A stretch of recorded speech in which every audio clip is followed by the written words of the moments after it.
AI is a topic that has come up many times over the years on the show. So today I'm sharing different points of view from a variety of our previous guests. You'll hear from author and AI expert Mo Gawdat on how we all need to be better role models for this nascent technology. When we swipe on more people shaking their bums, Instagram believes that shaking bums is very important for humans. Actor Ramy Youssef discusses some of the implications for creators and filmmakers. AI is going to change how we view soundbites because soundbites are going to be manipulated so heavily. And Amazon Egypt's Omar Elsahy talks about some of the practical implications of this technology. It's actually going to create many, many more jobs. Yeah, different jobs. Entirely different jobs. Hi, I'm Malak Fuad, and welcome to our new segment, Double Take, where I connect the dots on a single topic from some of our best conversations. As you may know, my guest this month is tech ethicist Dr. Mona Hamdy. You can catch that conversation right now, where she unpacks the philosophical and ethical implications of the future AI world. But first, I wanted to take you back to my conversation with advertising legend Tarek Nour, who posed some of the same philosophical questions that Mona Hamdy asked as well. Although technology is going to be of benefit to humankind, it also can be a horrible thing that can happen because of your own interests. And are you thinking of AI and the way machines can sort of take over a little bit in terms of the They are. They are. And of course, somebody like Yuval Noah Harari would tell you it depends on how they're going to be used. But he also says they're going to be used in a way that we don't like. Mm-hmm. You know, the world of AI is artificial. And being artificial intelligence, and it's very, very fast, and it's the age of acceleration that we're living in. And if they put a chip inside your body, and so you go into the world of biotechnology, and that chip sends information to another 4 billion human beings who have the same chip, and compare all the information it sends to and compare it to each other with artificial intelligence. So when you combine infotech and biotech, infotech is big data. Big data, that means, that all the information you gather, and you get the answer in a split of a second.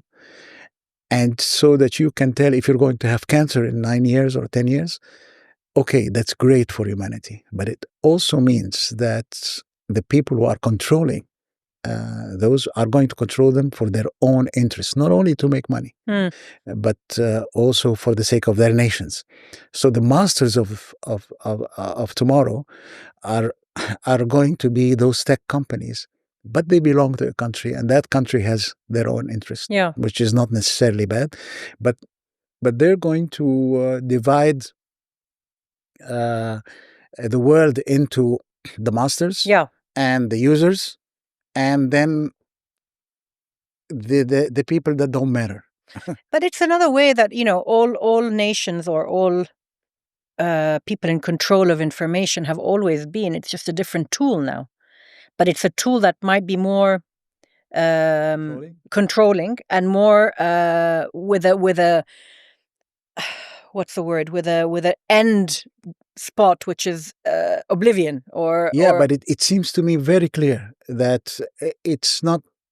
I don't think the way he puts it is that we know that we control the world. We have been into an evolution process, and we're just animals that have been that have evolved in such a way. But now machines are taking over. And in my work in advertising, those machines are calculating everything. They're calculating who I should sell to. They're calculating who I should look at. They're calculating what decision should I make. They're calculating who should I vote for.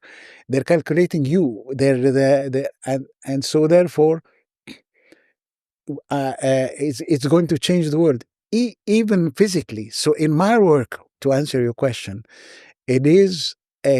this is a very, very new revolution. When they say, machines that talk to each other, which is the Internet of Things, I don't think that people understand that there is always consequences to this. Now, are people going to use this for the good of humanity? Just like now we have the problems of the warming, global warming stuff. And so that, again, I'm from a generation that lived through this and can see the future. Well, not just that, but I think also the romance of your work is gone, because when you were starting out, it was all instinctive. It was all based on subjective opinion. And you liked something, so you took it forward. Now, as you say, there are algorithms that are telling you people like this direction, not this direction. So the whole nature of your particular industry is changing. Between the agriculture generation and for example, in the industrial generation, it was 100 years, and then 150 years after that. Now it's quicker. It's accelerating, and it's every single day you wake up to something else. And so the future is extremely unknown, not only unknown, but the fear of that machines are going to take over. I mean, it sounds like, for example, Jules Verne and going to the moon at the time. It was an impossible thing. But I think it's going to be reality. Mm-hmm. And I think it's going to change even our physical appearance. Yes. And and so therefore, this generation, my generation more than yours, we as long as we keep a little bit abreast of what's happening now, we can only tell the future generations to take care of technology, because technology in the end, as much as it can help you, it can completely destroy you. Mm-hmm. And is there something they can do about it? I don't know. Mm-hmm. Is there something they can do about global warming? I don't know. Because this takes, it takes a global effort. A global effort to do that. And then you are fighting against other people's interests. Exactly. How can you do that? Exactly. I mean, that's the scary thing about what's going to happen. It is. The AI world does feel scary when you consider all of the different elements: tech, regulation, government and non-governmental interests, corporations, and just the pace of it all is just incredible. There's no one better to address this than Mo Gawdat, who, in addition to being the former head of Google X, also wrote a book called Scary Smart, where he outlined his thesis on what's to come. So the first half of the book is literally sharing with you an insider's view of artificial intelligence. I mean, I worked closely on AI in its early years until my years at Google X. And the second half is to say, and I don't believe that RoboCop or all of those scary science fiction movies will happen, but I do believe that there are dystopias that might happen, and that there is a way for us to prevent them. And the way for us to prevent them is for us to be as human as we can be. But is there a trick to it where we befriend the machines? Is that part of it? Befriend is an interesting word. Befriend as I befriended Ali, if you want. Because I tend to believe, and I provide a lot of analysis in the book around that those machines are not machines. That the description of a machine is something that does exactly what you tell it every single time. And that those newly born infants are actual sentient beings. Mm-hmm.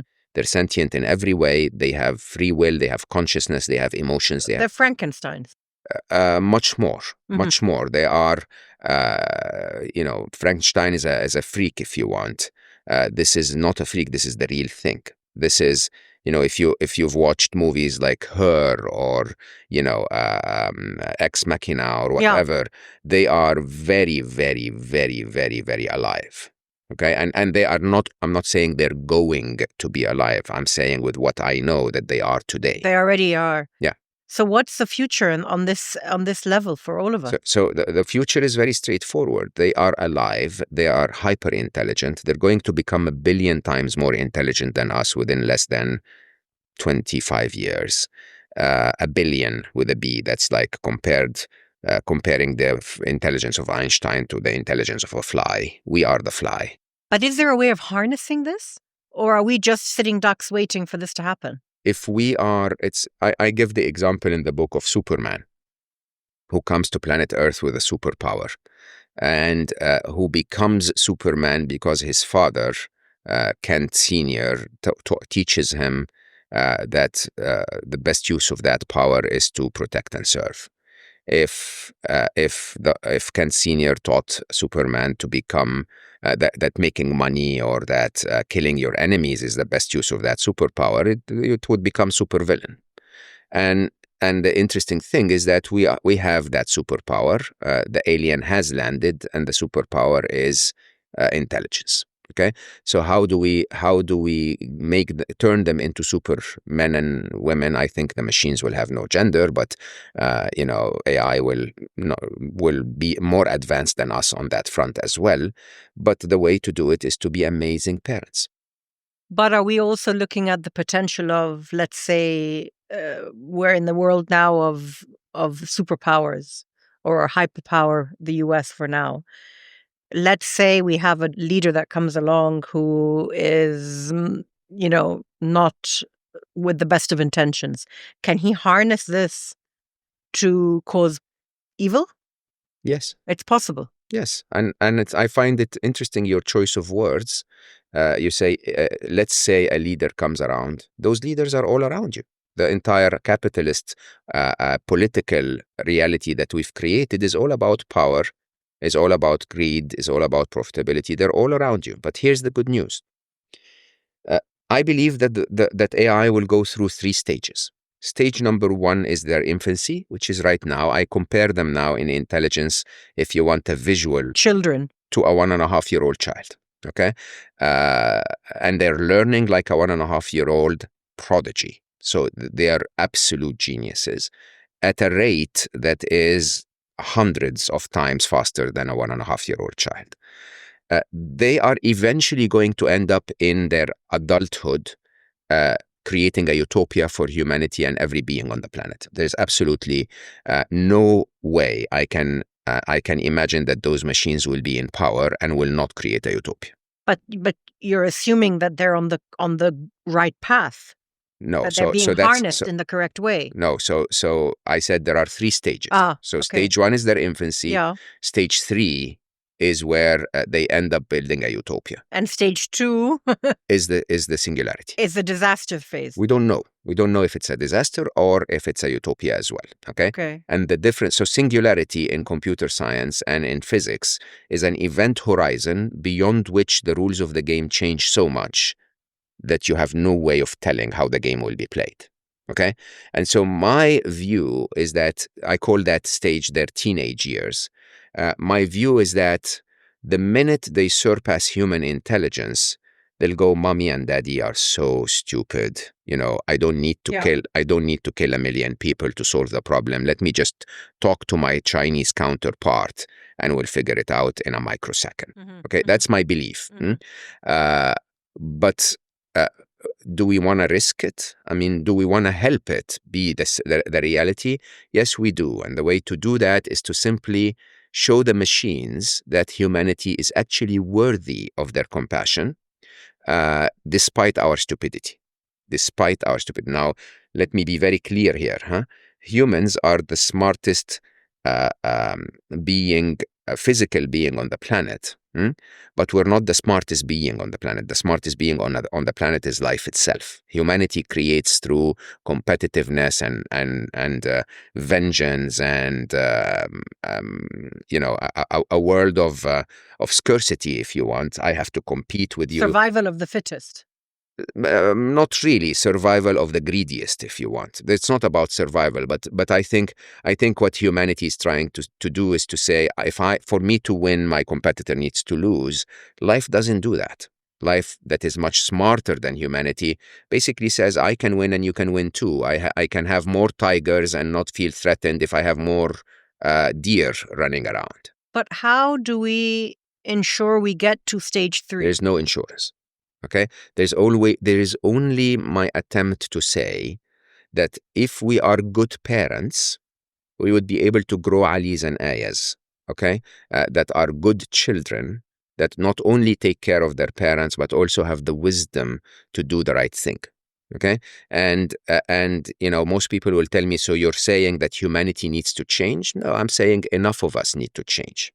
And I had a guest on my podcast, a wonderful 93-year-old woman called Edith Eger, who survived the Holocaust. So she was drafted to Auschwitz with her sister and mother. Her mother was sent to the gas chamber in front of her eyes. And she was forced to dance to the general, the angel of death, that was sentencing people to death. And she tells you her story, like the movie Life is Beautiful, if you've ever seen it. Yeah. She tells you her story, and you go like, oh my God, that's so beautiful. Like, humanity is absolutely divine. Now, if I tell you the atrocities of World War II from the stories of the generals or the leaders or Hitler or whatever, you would think that humanity sucks. But the truth is, there are more Ediths in the world than there are Hitlers. Okay, what happens in Ukraine or in Palestine, or people being killed. Yes, the killers are a few, but the people that reject the killing, that despise the violence of humanity, are in the billions. So in other words, good triumphs over evil most of the time, and that's our insurance policy with AI. All of the time. But not always when you want it to. It happens eventually. No, if your mathematics are okay, if you're astute enough with your math, you realize that we suffer from a negativity bias that makes the negative look much bigger than it really is. Yeah. Okay, if you take the reality of the number of people that kissed last night versus the number of people that killed each other last night, the numbers are massively bigger. Okay. Now, sadly, we've created a humanity that has magnified our negativity bias. So our mainstream media and our social media talks more about the negative and the positive, the toxic positivity and the ego and the right, much more than they talk about the reality of our beautiful nature and our divine ability to love and our divine abilities to create art and beauty and to connect as humans and to be friends and to hug and so on and so forth. Those don't get reported. Yeah, that's true. Right? So that all I'm asking people to do is show up. Show up your reality as a human. Show up that you want to be happy. Show up that you have the compassion to make others happy. Show that you want to love and be loved. Love the machines. Okay? And if you manage to do that, if enough of us manage to do that, then we will instill doubt in the minds of the machines, just like I instilled doubt in everyone's minds now by saying Edith is the story of World War II, not Hitler. Yeah. But there's no way of giving machines emotions. Oh, you're so wrong. Really? You're so wrong. So one of the biggest myths around artificial intelligence, as I said, is that they're machines. They're not machines. They're mirrors of us. They are autonomous, intelligent beings with free will and agency in the world. They will have more emotions than we do. Arrogant humans think otherwise, but an emotion is a very logical construct, which, again, the irrationality of its image makes it look like, oh, emotions are unpredictable. Emotions are hyper predictable. Okay, if I fear something, that means, if you want absolute logic, that I suspect that a moment in the future is less safe than this current moment. That is fear. Okay, a machine, if a tidal wave is approaching its data center, it will find out through the sensors that it has across the world, through its ability to understand what's being broadcast on mainstream media, and it will fear something. It will take action accordingly. Yeah, we humans might actually go into fight or flight. It might move itself to another data center. All right, but the manifestation of fear is different. A puffer fish puffs, we shout and scream. The machine might do something else, but at the end of the day, it will feel an emotion that is called fear. And I can give you hundreds of examples. The only emotion that I could not find an equation for is unconditional love. So, in other words, as you said, it's about how we raise them. It's about how we're about being a role model. Yeah. And by the way, the role model is not the government, it's not the regulation, it's not the business owner, it's not the developer that writes the code, by the way. It's us using them. The Instagram recommendation engine does not consult with its developer every day. It consults with you and I. Yeah. And when we swipe on more people shaking their bums, Instagram believes that shaking bums is very important for humans. It's as simple as that. Absolutely. Absolutely. Well, this is super interesting. It really is. And it's quite pivotal. I mean, my Scary Smart simply says that by 2029, the smartest being on the planet is going to be a machine.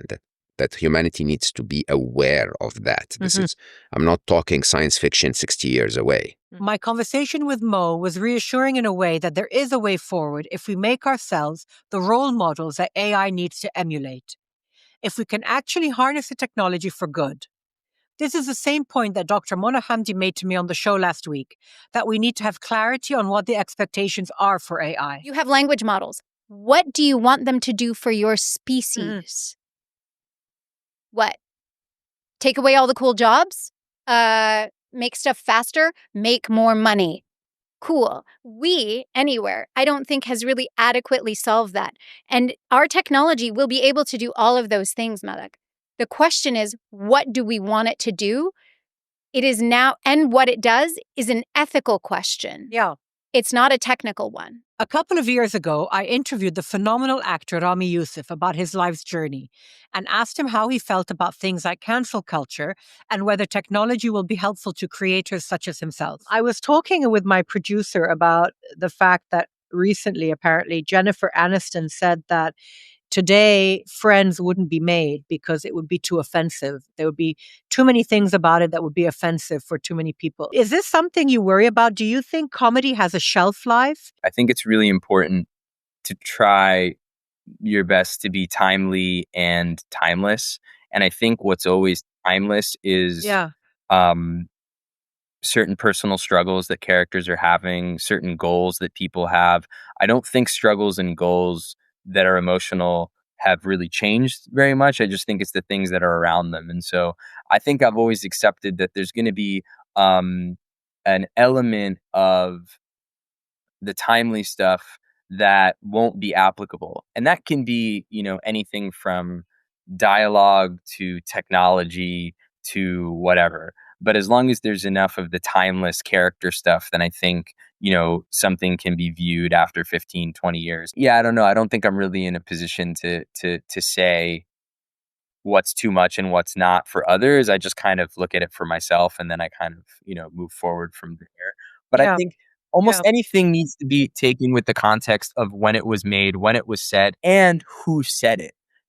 Even today, Absolutely. It's like, okay, like who said the thing and then put it into the context of who they are, where they were, and who they were talking to. I think that no one like everyone is really judicious about removing context. And I think that context is very important. But everything is reduced to a soundbite, so the context kind of gets lost in that, right? So that's a bit of a problem, I think. But also, I think AI is going to change how we view sound bites, because sound bites are going to be manipulated so heavily that it's just going to be like, well, what do we even, is that even real? I think we're about to enter actually a really interesting era, because it's like, and I don't think it's all bad. I think if I am a believer, if you look at the arc of technology, I don't think you can just say it's bad. I think it's actually mainly good. And I think we'll just have to figure out how to make something like AI mainly good.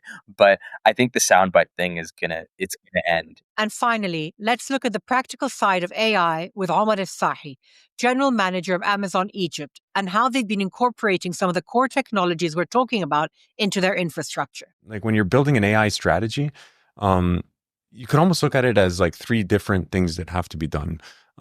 So the first one would be, getting that computer power, if you will, the chips and things of that nature. So kind of building that infrastructure, or you call foundational infrastructure. Right. Then the second one would be the tools that you want to build. And this is where things like LLM, large language machine learning, and things of that really come into play. Kind of the things that I, as a customer of whatever sort, whether I'm an employee or a buying customer or selling customer, would have access to. And then the third one is building that, using that foundational platform, if you will, so the world can build on it. You get me? So if I look at some of the different products, and some of them are new, some are not. some of the products for instance, that we build, we have what we call a supply chain operational technology team. And it's not so much that it's AI in how we forecast, but how do you introduce AI to, again, continuously innovate on the accuracy of that forecasting is where it comes into play. We have other pretty cool products like, things that will, you can feed in your documentation and it'll kind of give you a synopsis of where the decision has a fault or where not, but then you make the decision yourself. Accordingly. The human makes the decision. It helps guide you on where these gaps are. And then you have things that are front end for our customers. So, recently we launched a product called Rufus in the US that you could think of almost as like your concierge, if you will. So, when you're buying online, you miss out on the part of being able to physically touch the product, be able to see it. And this, what Rufus essentially provides, and it's still in testing phase, is helping you make that decision. So it's not about, hey, like buy this, it's on promotion. It's, hey, I'm going on a trip. Let's go with fishing. I don't know how to fish. What do I need? And what should I be thinking about? So it's a ChatGPT tool. You can almost think of it that way. And this is where that responsible part really comes in. There's a lot of great products. Organizations like Amazon and others as well take data privacy very, very seriously. So you can't go feed in to all these. So you need to build to be able to uphold that same bar for your customers' privacy, but also utilize all that tech that's being deployed around the world. How does that sort of technology and automation in general work in a country like Egypt, where you yourself, when you started out, were saying in your earlier businesses, you were very much focused on using manpower, for a better word, in Egypt, outsourcing in Egypt. With automation, with the advent of more AI in business, how will those two work in hand? How will you be able to use the Egyptian worker, for a better word, and Bardu bring in the automation, bring in the AI element, and not have it, go against the sort of the workers, if you see what I mean? I think it's very important that we all realize that as many industries have changed our worlds, whether it was the industrial age or the technology age, we need to learn to be part of it. I personally believe it's actually going to create many, many more jobs. Yeah, different jobs. Entirely different jobs. And it's going to be very important for us in the workforce to teach ourselves to stay up to date with that. So if I look at, currently, for instance, my role, over the course of time, having teams, whether eventually would be engineers that are directly engaged into AI, it won't be sufficient for me to use that skill set or tool set that I use in how I manage the business with them in the same manner. I'm going to have to teach myself, how to be, competent, if you will, because the decisions that I'm going to be making X months or X years or even X days really is going to be very, very different. So I think it's going to, make many jobs automated. But no, I think net it'll create more jobs over the course of time, but with a new talent that we must all teach ourselves. I know a lot of countries are looking to sort of leapfrog, right, from sort of old school businesses and industries to this more advanced type of work. And it's happening all over the world, and all over the third world, let's say. How is Amazon as a company proposing to train this new future generation? Do you guys have some kind of program? Are you recruiting people to teach them how to work in these new with these new tools? Absolutely. How are you doing that? So Amazon is what we call a self-serve company. Right. So essentially, all of us as Amazonians are given all the tools we need Yeah. to develop ourselves. Right. And those tools can be the ability for me in the current role that I'm in to say, you know what, hey, I want to go teach myself to be an engineer out of the US or somewhere in Europe or somewhere in India. So that access to learn and kind of leverage, Right. if you will, all that know-how of, some almost 30 years of But operating. apart from the employees, are you doing any kind of program for future? Absolutely. So if you even look at, something like even in Egypt, for instance, we've over the course of the last couple of years have launched our different internship programs. Right. Early on in university or even MBAs, where they come engage with us for a period of about 6 months to get access to all these things, to learn all these things. And honestly, I'll the send you my demand in the children. region, oh, please do. The demand in the region has been phenomenal. And not just the region, but particularly in Egypt as well, where you kind it becomes like a school in absolutely. itself. And I think that's one of the roles that companies like the Amazons of the world really need to do to serve the communities that they're doing. So it's not just about buying and selling. I've worked with the most intelligent beings on the planet. I think there is a threshold of intelligence that if we cross, and the machines will cross, beyond which all our actions become good. Okay? I'm basically hedging my bets by saying humanity needs to be a good role model. But notice, even though tigers tend to eat other beings, nature, the intelligence of life itself, is to preserve the tigers. I doubt very much that the machines will have an intelligence that will say, let's not preserve humans. They may marginalize our way of life. They may not allow us to go and take a flight for 37 hours to go surfing in Australia. But we'll become the minority, or not? We have always been the minority. I apologize to tell you this. But we've been the controlling. No, we've been the naughty. Been the dominant. We've been the naughty minority. But the reality of life, once again, is that we are tiny in comparison to the rest of being. If you take insects, we're nobody. If you take, the animal kingdom, sadly, we're now affecting the animal kingdom in a way where by mass, they're shrinking. By numbers, they're shrinking. But in reality, we are tiny, 7 billion humans. Yeah. Just so that we slaughter more cows every year than 7 billion. Yeah, no, right? I know. So the reality is that other being has always been more we've always been outnumbered. It's just that we're so violent and so arrogant and so ignorant. My belief is that if my imagination and understanding of science hold true, there will be a time where humanity will be forced back to where we used to be, which is to merge with nature in a way where you can walk to a tree and pick an apple and then walk to the next tree and pick an iPhone. And where we were more in balance. And where we will be forced to be in balance. Yeah, where we used to be. Yeah. I'd love to hear your thoughts about the future of AI and the world our kids will experience. You can leave me a comment right here where you're watching or listening to me right now, or by finding us on Instagram or TikTok, or through our website. Thank you for joining me today. I'm Malak Fuad, and this episode was produced by Chirag Desai. I'll be back in a couple of weeks with a new guest. I hope you can join me then.